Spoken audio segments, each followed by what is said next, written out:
Bien, muy buenos días chiquillos, ¿cómo están? El día de hoy vamos a hablar sobre síndrome abdominal agudo de equino, más conocido como cólico, ¿ya?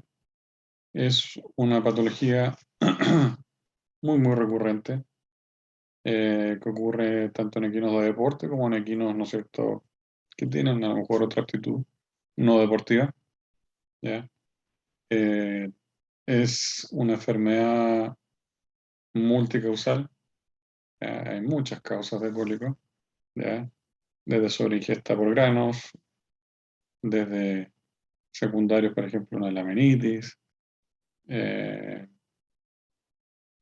secundaria a cualquier enfermedad, ¿no es cierto?, que pudiera eventualmente cursar con endotoxemia, ¿ya? Secundario a cirugías, ¿ya? Etcétera. Bueno, poco a poco vamos a ir viendo lo que es la introducción, ¿no es cierto?, a esta patología.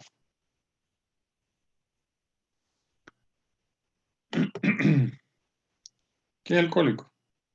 Bueno, el cólico, ¿no es cierto?, es la manifestación clínica de una gran cantidad de enfermedades, como le dije, ¿ya? El cólico per se no es una enfermedad, pero sí un signo, ¿ya? Y representa un desafío del diagnóstico diferencial, ¿ya? ¿Qué quiere decir esto? El cólico en sí, ¿no es cierto?, es una enfermedad que, o es una manifestación clínica, ¿no es cierto?, que muchas veces cursa con signos clínicos eh, muy parecidos a otras enfermedades y por lo tanto el diagnóstico diferencial es muy variado. Cuando hablo de diagnóstico diferencial, hablo, ¿no es cierto?, de que existen, por ejemplo, enfermedades que tienen signos clínicos propios, ya hay muchas veces es difícil de llegar al diagnóstico. No es así, por ejemplo, cuando existen enfermedades con signos clínicos patognomónicos, y quiere decir, ¿no es cierto?, que existen enfermedades que, por ejemplo, como el tétano, ya muchas veces clínicamente solamente con un buen examen clínico, ¿no es cierto?, con una buena anamnesis, vamos a llegar al diagnóstico, ¿de acuerdo? No es así como en este caso. Existen factores asociados a la sintomatología del cólico, por ejemplo, la edad y el sexo, ¿ya?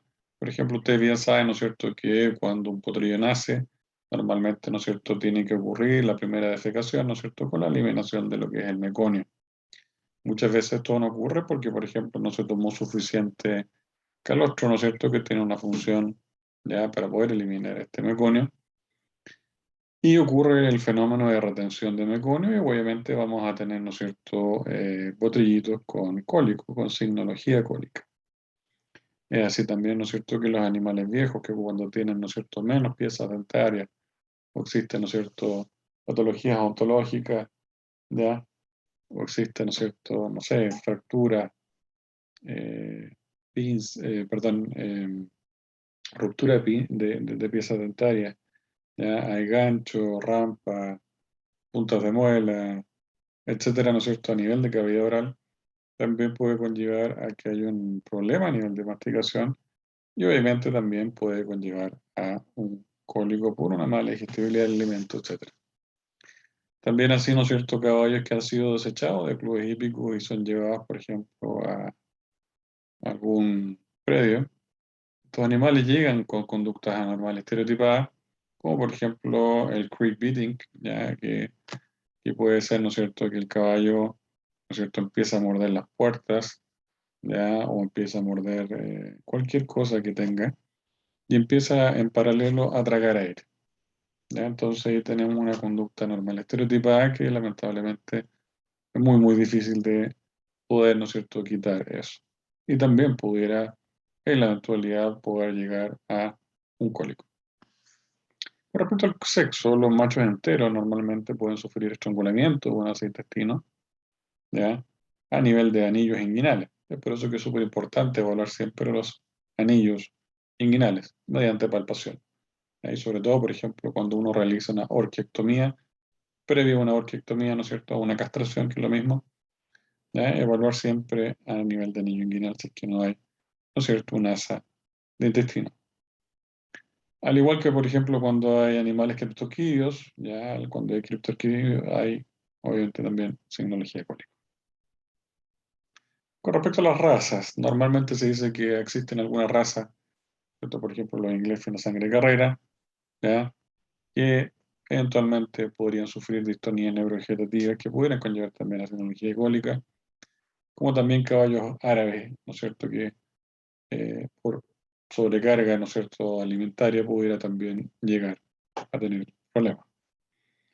Y los ponis, ¿no es cierto?, además de que son muy, muy mañosos, generalmente también tienen cólico de tipo obstructivo, generalmente porque comen todo lo que pillan, desde nylon, soga, cuero, cáscara de naranja, etc. ¿De acuerdo?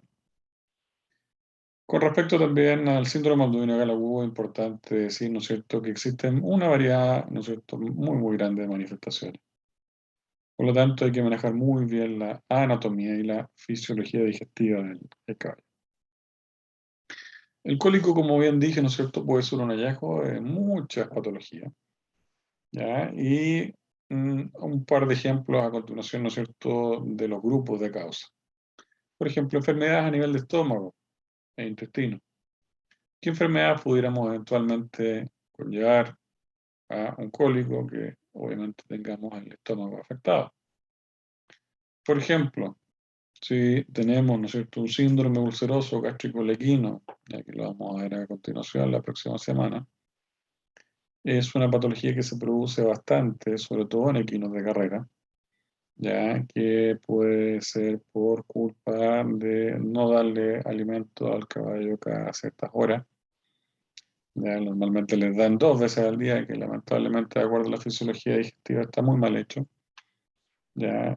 ¿Por qué? Porque la secreción del ácido clorhídrico, ¿ya? La secreción del ácido clorhídrico en el equino es constante, a diferencia de nosotros, ¿de acuerdo?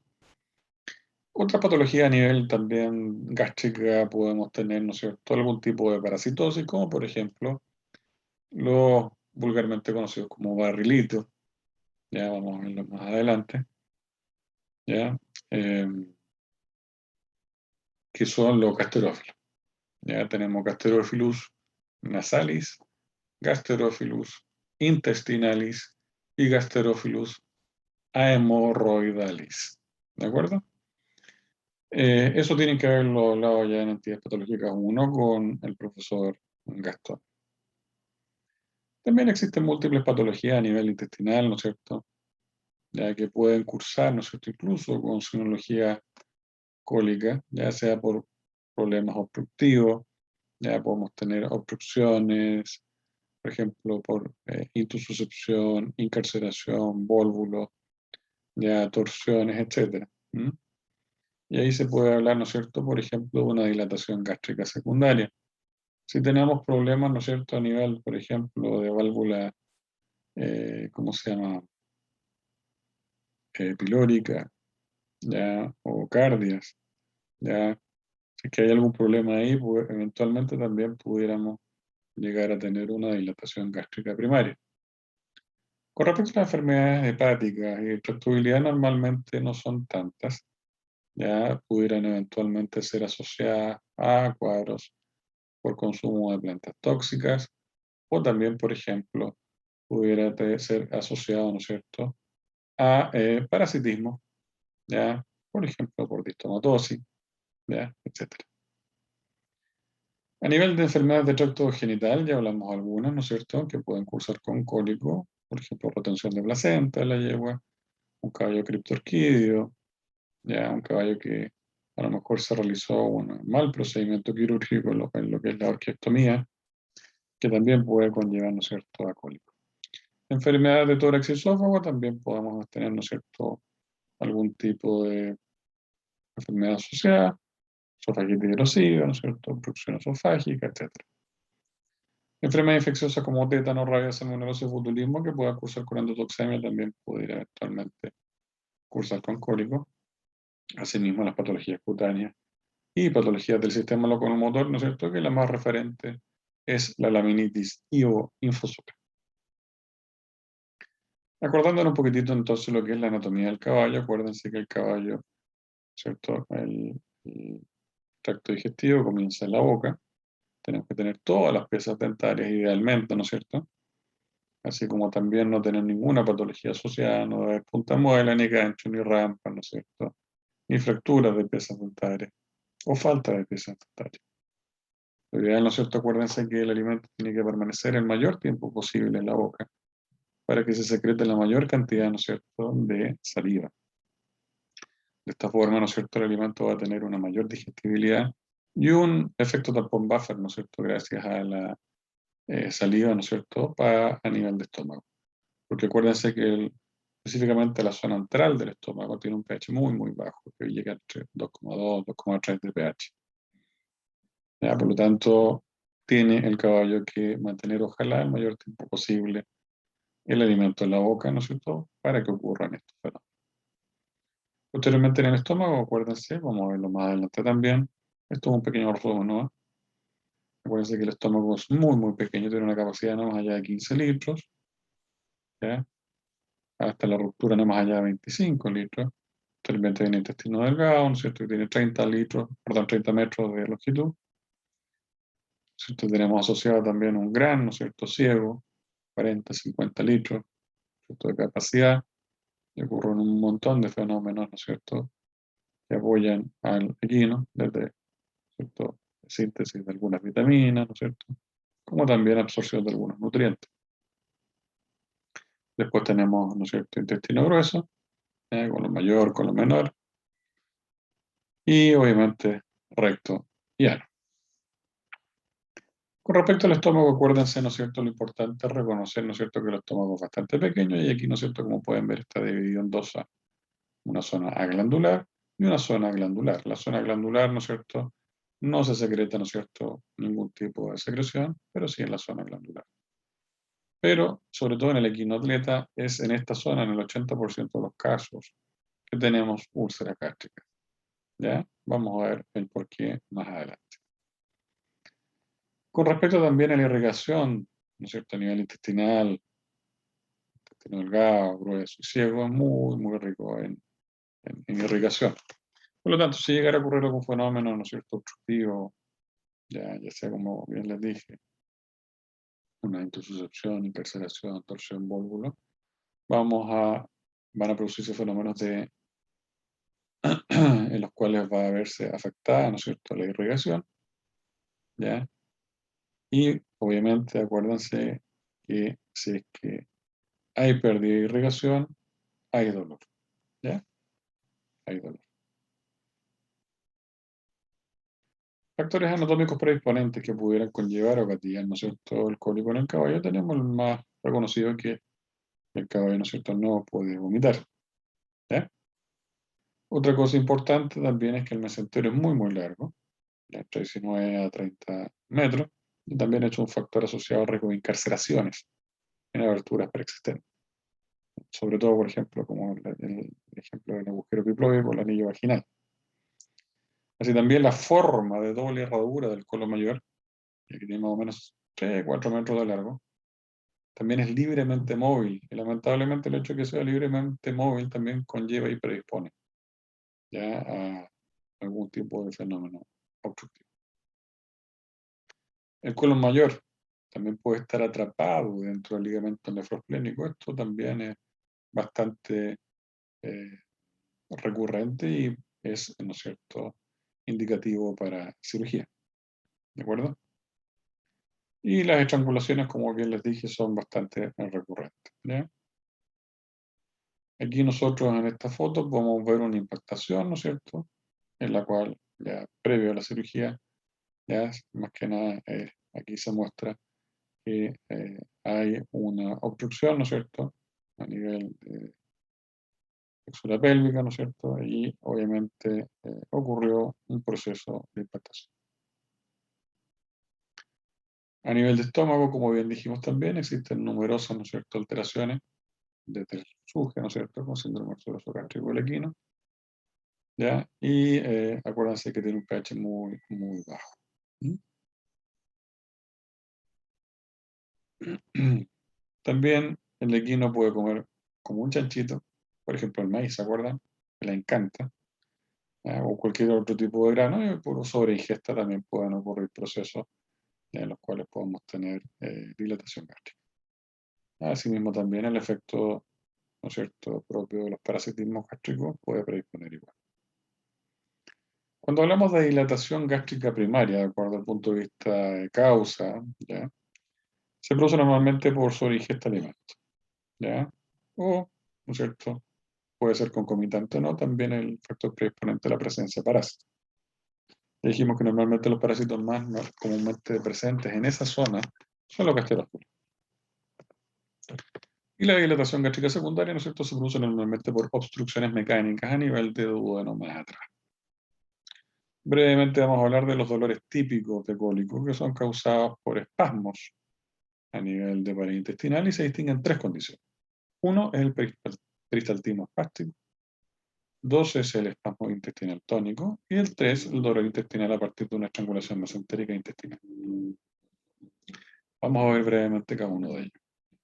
Con respecto al peristaltismo espástico, se refiere a un aumento anormal en el tono muscular con un ritmo peristáltico marcadamente acelerado. ¿Ya? Marcadamente acelerado. El espasmo intestinal tónico es un aumento sostenido localizado en el tono muscular que puede causar espasticidad de la luz intestinal. Y el dolor intestinal causado por agresiones mecánicas continuas y es el resultado del estiramiento, ¿ya? Anormal, ¿ya? Compresión o tracción de la pared intestinal y el mesenterio. Esto puede ocurrir también, por ejemplo, al examen de palpación rectal. Así que hay que tener mucho cuidado a la palpación rectal. El peristaltismo espástico no tratado, ya es importante saber que puede conducir a un fenómeno de vólvulo, torsión, intususcepción o incarceración. ¿Ya? El dolor continuo causado por los espasmos intestinales tónicos, ¿ya? Es manifestado clínicamente por una depresión general de la conducta. O sea, un cabello totalmente apático. ¿De acuerdo? Y en los casos de dolor intestinal y del mesenterio y de dolor isquémico, acuérdense que la isquemia es la falta de irrigación de lo que hablábamos antes. Cuando hay falta de irrigación hay mucho dolor. ¿Ya? El animal anda muy, muy inquieto, se levanta, se echa, se levanta, se echa, y obviamente es un indicativo de dolor. ¿Mm? Esto es pregunta de prueba. ¿Cuáles son los parásitos más frecuentemente relacionados con el cólico? Tenemos el Escherichia vulgaris, acuérdense que, ¿no es cierto?, que está eh, individualizado, ¿no es cierto?, como el agente etiológico, ¿no es cierto?, del, eh, ¿cómo se llama?, de un cólico muy, muy frecuente, ¿ya? Que también se conoce como cólico tromboembólico, ¿ya? O aneurisma verminoso. Así también tenemos como ejemplo de parásito relacionado con cólico el Parascaris equorum, ¿ya? Vamos a ver una fotito más adelante, y la Anaplocéfala perfoliata. ¿Ya? Aquí tenemos lleno de ascaris, obviamente importante saber que aquí obviamente esto es una foto de una necropsia, un caballo que sufrió una obstrucción y ruptura intestinal. Lo mismo acá, ¿de acuerdo? Es importante jugar con quequita, acuérdense de eso, que yo les dije que cuando nosotros llegamos a un lugar, además de la anamnesis remota y presente, nosotros debemos evaluar, ¿no es cierto?, la caquita jugando con ella, colocando los guantes, obviamente, y evaluando la presencia de parásitos. ¿Ya? Acuérdense que a nivel de la caca nosotros podemos evaluar la coloración, podemos evaluar, ¿no es cierto?, la forma, podemos evaluar la presencia o ausencia de parásitos, de mucus, de sangre, de cuerpos extraños. ¿Ya? Muy, muy importante. Seguimos con nuestros amigos parásitos que pueden cursar con cólico, anaplocéfala, ¿no es cierto? Lo mismo acá. Y está claro, ¿no es cierto?, que para poder llegar al diagnóstico tenemos que hacer la prueba de sedimentación-flotación. Ustedes bien ya la saben hacer, ¿no es cierto? El profe Gastón les enseñó en su momento esto. Y bueno, ¿cómo ocurre en este tipo de parasitosis? Cuando no hay unos protocolos adecuados de desparasitaciones o cuando se ocurre, ¿no es cierto?, lo que hoy en día, además de lo que se conoce como resistencia o multiresistencia antimicrobiana, también existe resistencia o multiresistencia antiparasitaria. ¿De acuerdo? Y bueno, eso es por múltiples cosas, porque o no se colocan antiparasitarios, o por ejemplo, en este caso, ya porque se utilizan, por ejemplo, bebederos, ¿no es cierto?, no individuales, sino que comunes. Aquí tenemos nuestros trónquilos vulgares como ejemplo, bastante feo, ¿no es cierto? Tenemos huevos tipo trónquilos, ¿ya? Cómo se comportan, ¿ya? Acuérdense que la migración del trónquilo vulgar es en contracorriente, llega a la arteria mesentérica, ¿no es cierto?, para efectuar su acción, en la cual produce un tipo de neurisma. Aquí tenemos otro ejemplo del ciclo migratorio del Strongylus dentatus y equinus respectivamente también.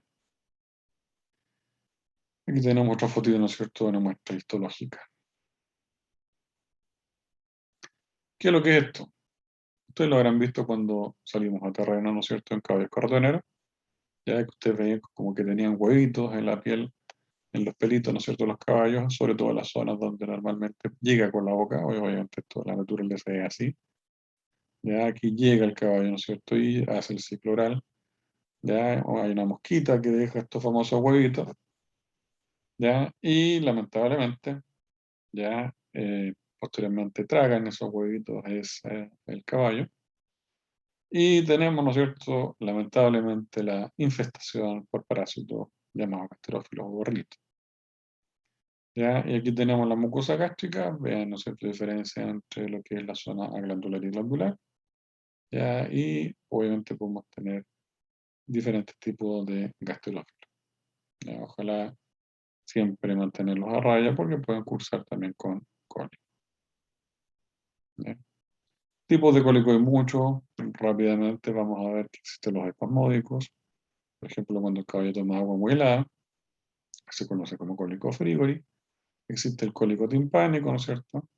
¿Ya? El isquémico, obstructivo, por impactación, idiopático, que significa que no llegamos al diagnóstico, no sabemos por qué ocurre, y por enteritis y peritonitis. A continuación vamos a ver brevemente, ¿no es cierto?, un video en el cual se describe un poco la patología que se puede presentar, ¿no es cierto?, a nivel del tracto gastrointestinal, pero más que nada como una reseña anatómica, que empieza a hablar, ¿no es cierto?, que el animal come, ¿no es cierto?, la boca y va pasando por los diferentes tipos de órganos. Voy a ir hablando, ¿no es cierto?, porque como está en alemán, vamos a ir hablando un poquitito de las cosas que va diciendo la colega.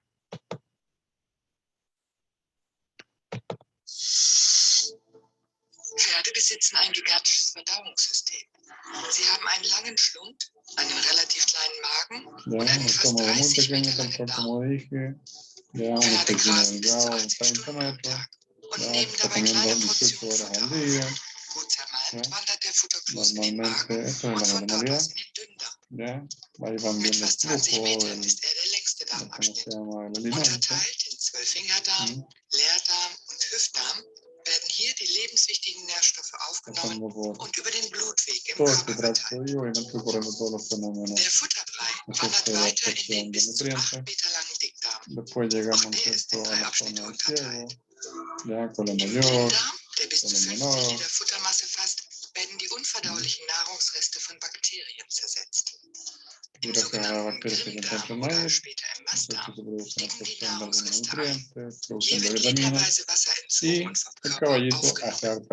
Am Ende scheidet das Pferd am Tag fast 20 Kilogramm Pflanzenfett.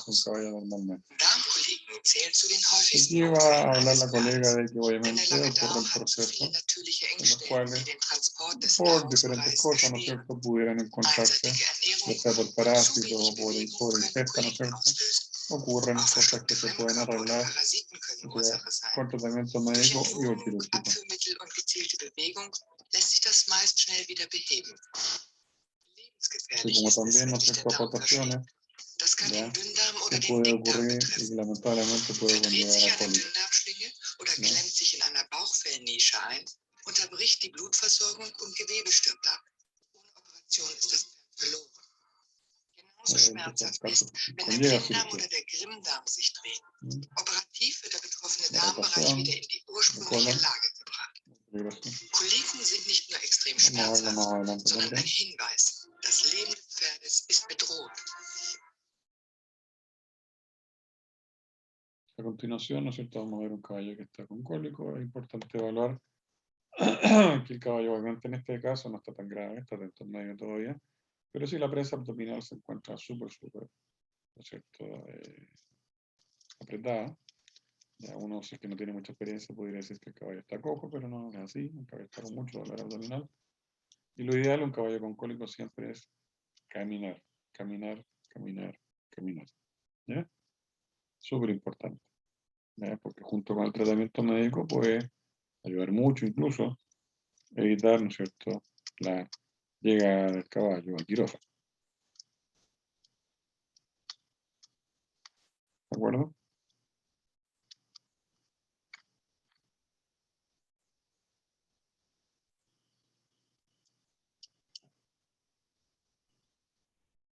Con respecto a la fisiopatología no me voy a detener mucho, ya hemos estado hablando, ¿no es cierto?, cuáles eran las causas que pueden conllevar, ¿no es cierto?, obviamente a shock, cuadros de peritonitis e incluso muerte.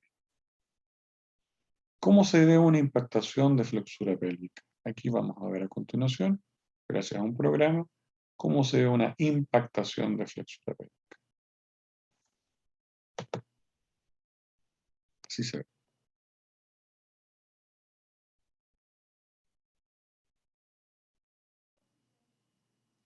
Generalmente este tipo de impactación a flexura pélvica normalmente llega en ese.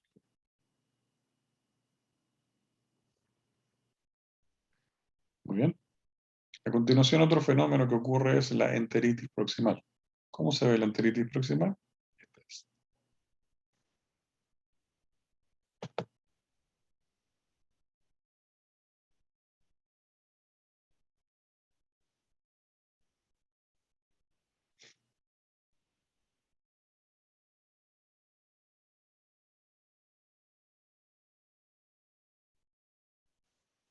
Muy bien.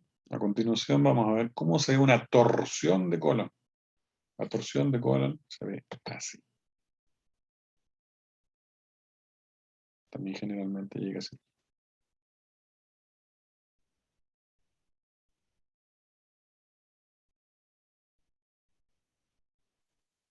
Torsión de colon. Muy bien.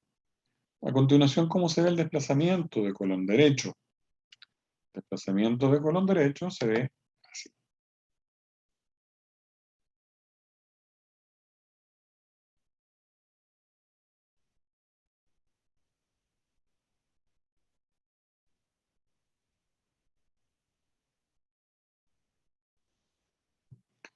Muy bien.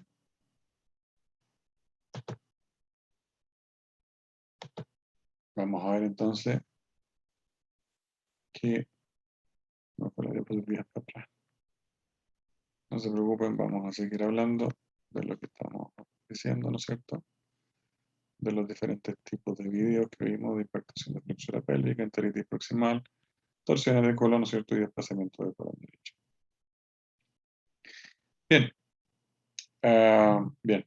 Me acabo de dar cuenta que obviamente, como voy a ir pasando por ciclo, ya la clase llega hasta acá, espero que salgan algunas preguntas y obviamente la próxima semana, ya cuando ya tenga por la otra parte de la clase, vamos a poder realizar discusión, ¿cierto?, de lo que es la retroalimentación. Les pido disculpas que no he podido subir la clase anteriormente, puesto que estoy con un cuadro gastrointestinal, que el próximo jueves en Santiago me van a operar. Creo que no es nada grave, espero que no. Así que tranquilo, que van a tener profe por rato. Así que un fuerte abrazo y nos estamos viendo en el otro video. Chao, chao.